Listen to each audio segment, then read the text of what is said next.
ஓமலூரில் தெருநாய்கள் மற்றும் வளர்ப்பு பிராணிகளுக்கான இலவச வெறிநோய் தடுப்பூசி முகாம் நடைபெற்றது. தெருநாய்களை விரட்டி பிடித்த கால்நடை மருத்துவர்கள் தடுப்பூசி செலுத்தினர். சேலம் மண்டல கால்நடை பராமரிப்பு துறையின் சார்பில் ஓமலூர் அரசு கால்நடை மருத்துவமனையில் வளர்ப்பு செல்ல பிராணிகளுக்கான இலவச வெறிநோய் தடுப்பூசி முகாம் நடைபெற்றது. இதில் ஓமலூர் சுற்றுவட்டார பகுதியைச் சேர்ந்த பொதுமக்கள் தங்கள் வீட்டில் வளர்க்கும் பூனை, நாய்கள் உள்ளிட்ட வளர்ப்பு செல்ல பிராணிகளுக்கு தடுப்பூசி செலுத்த கால்நடை மருத்துவமனைக்கு அழைத்து வந்தனர். முகாமில் 32 ஆண் நாய்களுக்கும் 20 பெண் நாய்களுக்கும் 3 பூனைகளுக்கும் இலவசமாக வெறிநோய் தடுப்பூசி போடப்பட்டது. தடுப்பூசி செலுத்தியதற்கான சான்று அட்டை மருத்துவர்களால் வழங்கப்பட்டது.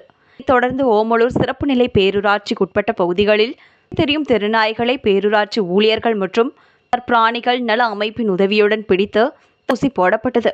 ஒவ்வொரு தெருவாக சென்று வீட்டில் வளர்க்கும் நாய்கள் மற்றும் தெரு நாய்கள் என 126 நாய்களுக்கு தடுப்பூசி செலுத்தப்பட்டது.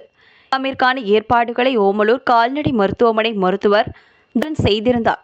சேலம் மண்டல கால்நடை இணை இயக்குனர் மருத்துவர் பாரதி, கால்நடை மருத்துவர் பரணிதரன், வித்யா மற்றும் பிராணிகள் நல அமைப்பின் தலைவர் உள்ளிட்டோர் கலந்து கொண்டனர்.